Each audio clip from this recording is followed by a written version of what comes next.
दोस्तों अफगानिस्तान के हाथों मिली पाकिस्तान टीम को शर्मनाक शिकस्त। जी हाँ दोस्तों, इस इबरतनाक शिकस्त के बाद आगा सलमान कप्तान बेचारे रो पड़े हैं इंटरव्यू में और यहाँ पर सब कुछ बयान कर दिया कि भाई सब इन तीन खिलाड़ियों की वजह से हम आज का मैच जीता जितवाया। मैच जानबूझकर इन खिलाड़ियों ने हमें हरवाया है और इनकी वजह से हारे हैं और जानते हैं वो कौन से खिलाड़ी हैं जिनकी वजह से आज का बड़ा मैच हम हार चुके हैं। और यहाँ पर बताते हुए बड़ा खुलासा करते हुए आगा सलमान ने रोते हुए ये भी कह दिया कि जब तक ये खिलाड़ी पाकिस्तान टीम के अंदर रहेंगे हम कंसिस्टेंसी से नहीं जीत सकते। आइए जानते हैं वो कौन से खिलाड़ी हैं जिन्होंने आज का बड़ा मैच पाकिस्तान टीम को हरवा दिया है। इसी के साथ साथ आगा सलमान ने उन खिलाड़ियों के बारे में मजीद क्या कुछ कहा है वो भी बताते हैं। तो सबसे पहले यार वीडियो को लाइक कर दीजिए। अब यहाँ पर वीडियो को करते हैं स्टार्ट। तो बात की जाए आप लोगों को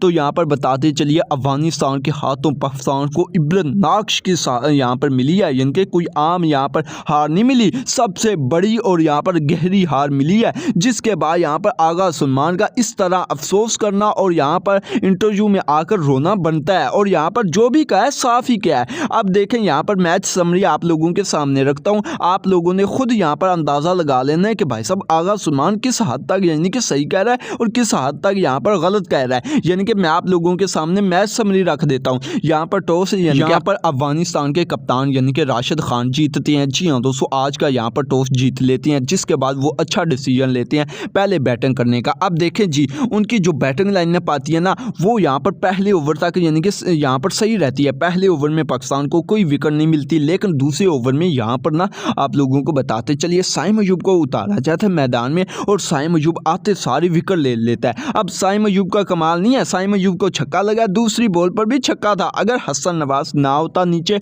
और यहाँ पर मुश्किल तरीन कैच ना करता, आप लोगों ने अगर देखा हो आप लोगों को लग पता गया होगा जिस तरीके से उस बेचारे ने यानी कि हवा में उड़ते हुए कैच पकड़ा है। अब वो विकेट पाकिस्तान को मिल गई जैसे तैसे कर कर। उसके बाद भाई साहब यहाँ पर आप लोगों को बताते चलिए सदीकुल्ला अटल और भाई साहब इब्राहिम ज़ातरान, इन दोनों की ऐसी पार्टनरशिप बिल्ड हुई है कि भाई साहब हमारे यहाँ पर शहीन हारिस रऊफ यहाँ पर यानी कि सुफियान मुकीम मोहम्मद नवाज कोई भी ऐसा बॉलर नहीं रहा जो कि यहाँ पर आज ना लगाया गया हो और किसी बॉलर में इतना दम नहीं हुआ कि हम इनकी पार्टनरशिप को तोड़ दें और एक विकेट ले लें। जी हाँ दोस्तों, इन दोनों ने यहाँ पर तसल्ली बख्श पाकिस्तान टीम की धुलाई की है। और बात की जाए यहाँ पर सदीकुल्ला अटल की तो भाई साहब इसने 3 छक्के लगाए 3 चौके लगाए 142 के स्ट्राइक रेट से 45 बॉलों पर 64 रन बनाए। जबकि इब्राहिम ज़ातरान ने 8 चौके 1 छक्के की मदद से 144 के स्ट्राइक रेट से 45 बॉलों पर 65 रन बनाए हैं। और उसके बाद अगर पाकिस्तान टीम के बॉलिंग लाइनअप की बात की जाए कि बॉलिंग लाइनअप हुई कैसी है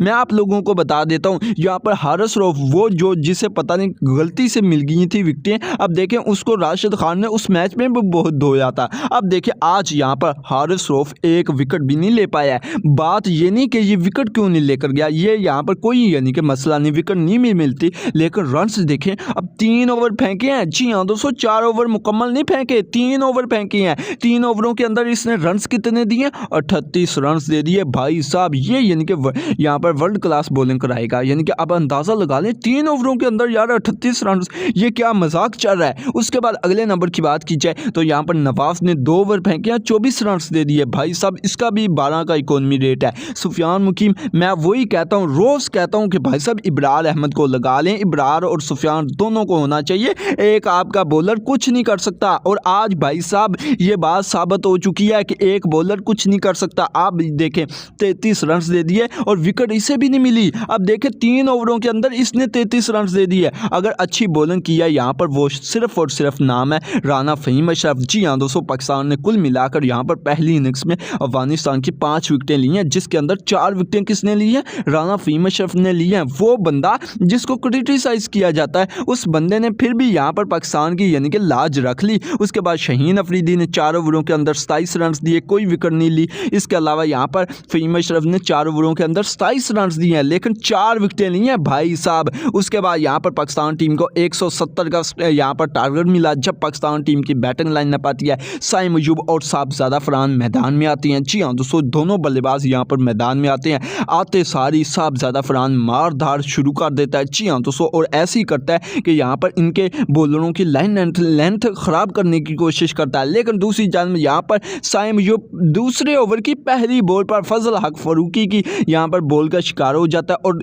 थर्ड क्लास किस्म की यार वाइट बॉल को पंगा लेते हुए ये आउट हो जाता है। एज लगवा कर ये अपनी यानी कि विकेट गंवा देता है। जिसके बाद फ़खर जमान आता है और इसका वही काम है टुल्ले मारना, अगर लग गए तो ठीक है, ना लगे तो भाई साहब मैं तो गया, यानी कि अपना आप मैच संभाल लेना, मैं गया, और वही काम किया। जबकि दूसरी जान में यहाँ पर साहबजादा फरहान भी कुछ नहीं कर पाया। 13 यहाँ पर बॉलें खेली हैं, 2 छक्के लगाए हैं, 1 चौका लगाया, लेकिन 18 रन ही बना पाया, ज़्यादा रन नहीं बना पाया। उसके बाद मैं जल्दी आप लोगों को मैच की समरी देता हूँ, फिर यहाँ पर आगा सलमान का बयान सुनाता हूँ। अगर बात की जाए यहाँ पर साहबजादा फरहान की, तो भाई साहब यहाँ पर साहबजादा फरहान ने सिर्फ और सिर्फ यहाँ पर 18 रन बनाए हैं। जी हाँ दोस्तों, जबकि साइम अयूब 0 रन पर यानी कि कोई रन नहीं बना पाया, आउट हो गया। फ़खर जमान ने यहाँ पर 25 रन बनाए हैं। अब देखें फ़खर हर बार हमें मायूस कर रहा है। तीनों मैचों में इसकी परफॉर्मेंस देख लें 0 है, लेकिन हर मैच ये खेल रहा है, पता नहीं किस वजह से खेल रहा है। यानी कि आप देखें तीनों मैचों में इसकी परफॉर्मेंस आप लोगों के सामने है। कुछ लोग कहेंगे कि भाई साहब फ़खर जमान ने अगर कुछ नहीं किया दूसरे तो कर लेते। भाई साहब दूसरे मैचों में दूसरों ने किया है, फ़खर ने क्या किया है बताएं। अब मैं फ़खर के पीछे नहीं लगा, फ़खर को परफॉर्म करना पड़ेगा अगर टीम के अंदर रहना है। इससे बेहतर तो बाबर आजम था। अब देखें बाबर और यहाँ पर फ़खर में कोई फ़र्क रहा है, आप लोगों के सामने है। उसके बाद अगले नंबर की बात की जाए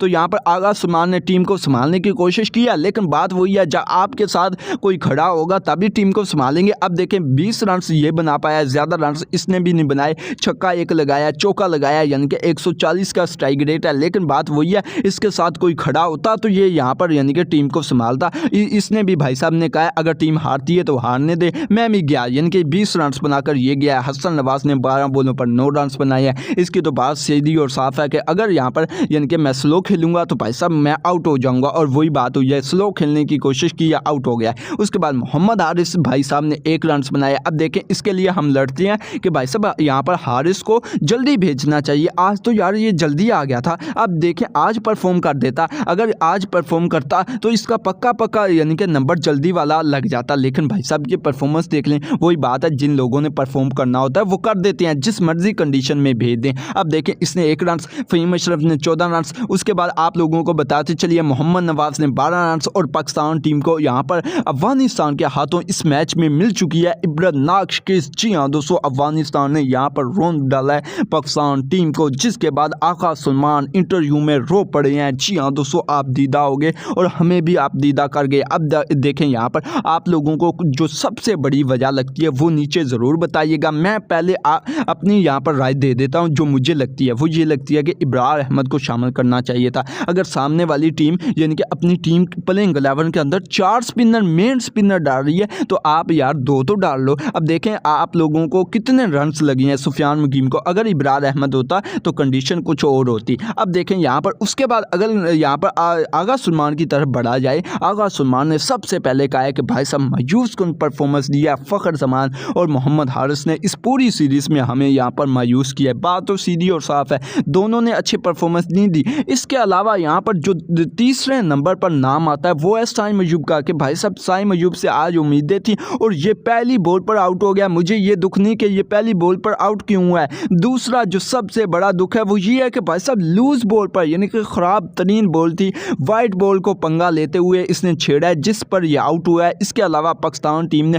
फास्ट बॉलिंग थर्ड क्लास किस्म की है। हारिस रऊफ और शाहीन अफरीदी पर तनकीद की है और तनकीद करनी बनती भी है। अब देखें फजल हक फरूकी भी तो फास्ट बॉलर है, वो कोई जादूगर तो है नहीं। अब देखें वो इतनी अच्छी बॉलिंग कर रहा है, हमारा प्रीमियम फास्ट बॉलर कितनी यानी कि बुरी बॉलिंग कर रहा है। अब दुख तो लगता है कप्तान को, और इस चीज़ को लेकर यानी कि पाकिस्तानी बॉलिंग लाइनअप और फ़खर और यहाँ पर यानी कि हारिस को इस चीज़ को यहाँ पर कसूरवार ठहराया इस हार का। आप लोगों को क्या लगता है, यहाँ पर आगा ने सही कहा है या गलत? अपनी राय नीचे कमेंट सेक्शन में ज़रूर दीजिए।